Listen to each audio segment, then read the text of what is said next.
नमस्कार, आप capital TV Uttar Pradesh देखना शुरू कर चुके हैं। मैं हूं आपके साथ समीक्षा तिवारी। अयोध्या के राम मंदिर परिसर से जुड़ी सुरक्षा व्यवस्था को लेकर उस वक्त सनसनी फैल गई जब अत्यंत संवेदनशील क्षेत्र में एक संदिग्ध गतिविधि सामने आई। देश के सबसे सुरक्षित धार्मिक स्थलों में शामिल राम मंदिर परिसर के दक्षिणी परकोटे क्षेत्र में एक युवक को संदिग्ध गतिविधि करते हुए सुरक्षा बलों ने हिरासत में ले लिया है, जिसके बाद पूरे प्रशासनिक और सुरक्षा तंत्र में अलर्ट जारी कर दिया गया है। पूरी खबर समझते हैं इस स्पेशल स्टोरी में। राम मंदिर परिसर की सुरक्षा में सेंध। सूत्रों के अनुसार हिरासत में लिया गया युवक मंदिर परिसर के दक्षिणी परकोटे क्षेत्र में नमाज पढ़ने का प्रयास कर रहा था। जी हाँ, नमाज पढ़ने का। यह इलाका अत्यधिक सुरक्षा वाले क्षेत्रों में गिना जाता है, जहां आम श्रद्धालुओं की गतिविधियां भी कड़ी निगरानी में रहती हैं। जैसे ही सुरक्षा कर्मियों ने युवक को रोका, उसने कथित तौर पर नारेबाजी शुरू कर दी, जिससे मौके पर तनाव की स्थिति बन गई। और नारेबाजी कैसी? एक धर्म विशेष नारे लगाए गए। अब इसे तो आप समझ ही गए होंगे कि नारे किस तरह के लग सकते हैं। लोगों के मुताबिक सुरक्षा बलों ने स्थिति की गंभीरता को भांपते हुए तत्काल युवक को काबू में ले लिया और सुरक्षित स्थान पर ले जाकर उससे पूछताछ भी शुरू कर दी। घटना की सूचना मिलते ही स्थानीय पुलिस, वरिष्ठ प्रशासनिक अधिकारी और खुफिया एजेंसी सक्रिय हो गई। पूरे मामले को लेकर उच्च स्तर पर रिपोर्ट तैयार की जा रही है। सूत्र ये भी बता रहे हैं कि हिरासत में लिए गए युवक का नाम अहमद शेख बताया जा रहा है, जो कि जम्मू कश्मीर के शोपियां जिले का एक निवासी है। सुरक्षा एजेंसियां उसके यात्रा विवरण, मंदिर परिसर तक पहुंचने के तरीके, संपर्कों और इरादों की बारीकी से जांच कर रही है। ये भी खंगाला जा रहा है कि युवक किसी साजिश के तहत तो परिसर में नहीं पहुंचा था। घटना के बाद राम मंदिर परिसर और आसपास के इलाकों में सुरक्षा और कड़ी कर दी गई है। अतिरिक्त बल तैनात किए गए हैं और आने जाने वालों की जांच पहले से अब ज्यादा सख्ती से की जा रही है। खुफिया एजेंसी हर पहलू से मामले की पड़ताल में जुटी है, ताकि किसी भी तरह की चूक या खतरे की संभावना को पूरी तरह से खत्म कर दिया जाए। फिलहाल इस पूरे मामले में मंदिर प्रशासन और श्री राम जन्मभूमि तीर्थ क्षेत्र ट्रस्ट की ओर से कोई भी आधिकारिक बयान सामने नहीं आया है। वहीं प्रशासन का कहना है कि जांच पूरी होने के बाद ही स्थिति को लेकर स्पष्ट जानकारी साझा की जाएगी।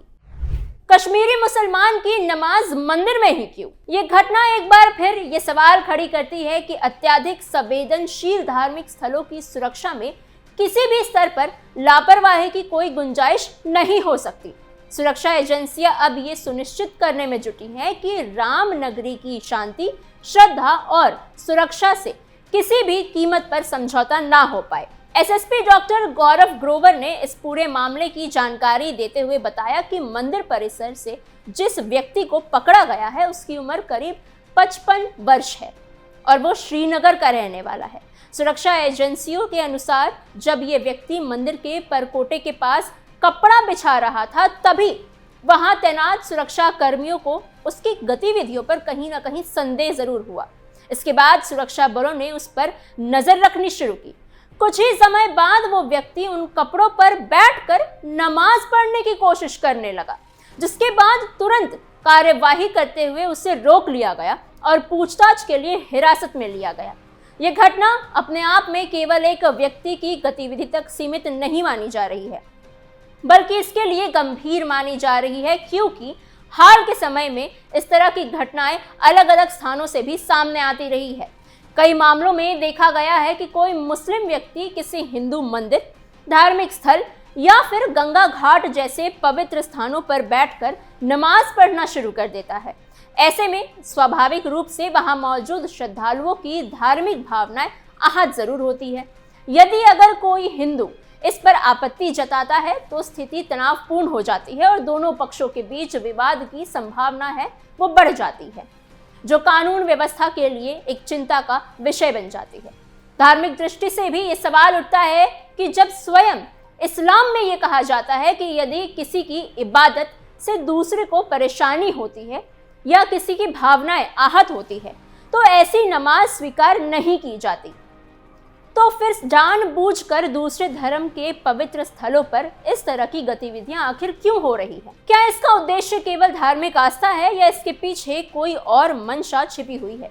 ये जांच का विषय बन जाता है। इस मामले को और अधिक संवेदनशील इसलिए माना जा रहा है क्योंकि राम मंदिर का इतिहास बेहद गहरा और भावनात्मक है। बाबरी मस्जिद विध्वंस, 500 सालों का इंतजार और उसके बाद लंबे कानूनी संघर्ष के पश्चात अब उसी स्थान पर भव्य राम मंदिर का निर्माण हुआ है। ऐसे ऐतिहासिक और संवेदनशील माहौल में कश्मीर का रहने वाला एक मुसलमान व्यक्ति मंदिर परिसर में प्रवेश करता है और नमाज पढ़ने की कोशिश करता है तो ये स्वाभाविक रूप से कहीं ना कहीं बड़े सवाल खड़े करता है। सुरक्षा एजेंसियां इस पहलू को भी नजरअंदाज नहीं कर रही हैं कि ये किसी बड़ी साजिश या उकसावे या फिर माहौल बिगाड़ने की कोशिश का हिस्सा तो नहीं। हालांकि प्रशासन और सुरक्षा एजेंसियां फिलहाल पूरे मामले की गंभीरता से जांच कर रही है। अधिकारी ये स्पष्ट करना चाहते हैं कि ये घटना किसी व्यक्ति की व्यक्तिगत हरकत थी या इसके पीछे कोई संगठित सोच या योजना काम कर रही है। क्या हो रही है हिंदुओं के खिलाफ कोई बड़ी साजिश? इससे पहले भी इसी तरह की तस्वीरें और घटनाएं आंध्र प्रदेश के तिरुमला स्थित विश्व प्रसिद्ध तिरुपति बालाजी मंदिर परिसर से सामने आ चुकी थी। उस दौरान एक व्यक्ति एक मंदिर परिसर में नमाज पढ़ने का मामला उजागर हुआ था, जिसे लेकर काफी विवाद भी हुआ था। इस घटना से जुड़ा एक वीडियो सोशल मीडिया पर तेजी से वायरल हुआ था, जिसमें संबंधित व्यक्ति को नमाज अदा करते हुए स्पष्ट रूप से देखा गया था। वायरल वीडियो में यह भी सामने आया था कि वही व्यक्ति मंदिर के बाहर खड़ी एक कार में बैठा हुआ नजर आया था, जिससे उसकी पहचान और गतिविधियों को लेकर सवाल और गहरे हो गए। हैरानी की बात यह रही कि नमाज पढ़ते हुए उस व्यक्ति को ना तो मंदिर प्रशासन के किसी कर्मचारी ने रोका था और ना ही मौके पर मौजूद किसी अन्य व्यक्ति ने इस पर कोई आपत्ति जताई थी। इस पूरे घटनाक्रम ने तिरुपति मंदिर की सुरक्षा व्यवस्था और निगरानी प्रणाली पर गंभीर सवाल खड़े कर दिए थे।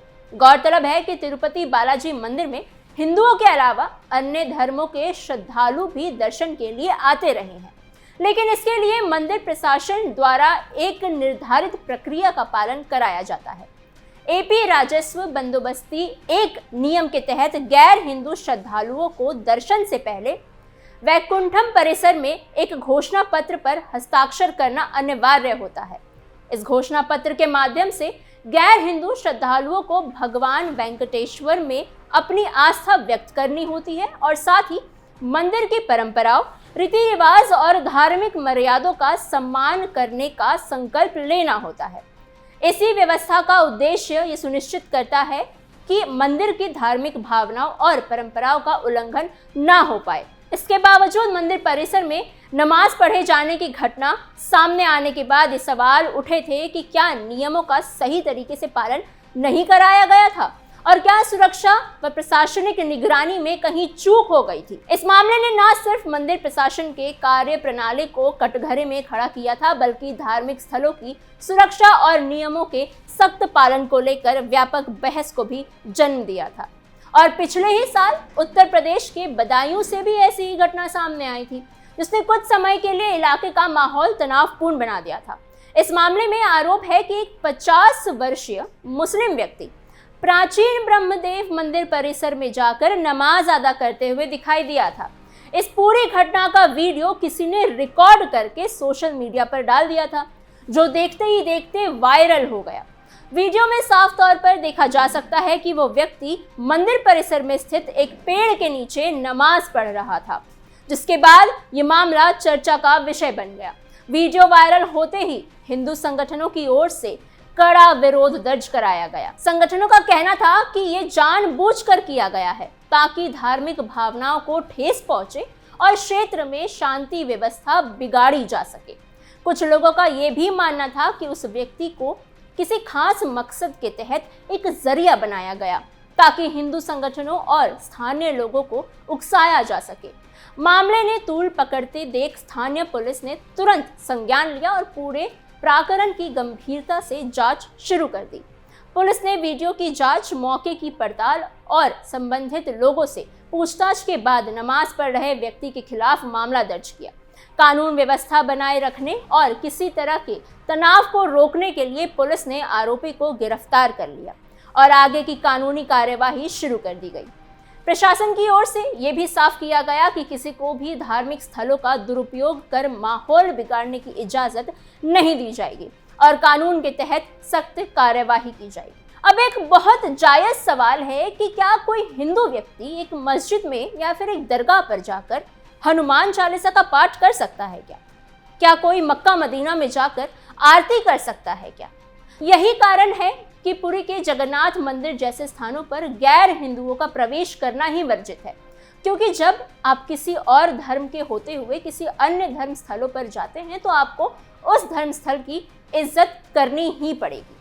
और अगर मंदिरों के सुरक्षा में इसी तरह ढील होती रही तो असामाजिक तत्वों के लिए समाज में तनाव पैदा करना और सांप्रदायिक हिंसा करवाना कोई छोटी बात नहीं रह जाएगी। इस पूरे विषय पर आपके क्या सोच विचार है, हमें कमेंट बॉक्स में जरूर बताइएगा। आगे के और अपडेट्स के लिए बने रहिए कैपिटल टीवी उत्तर प्रदेश के साथ।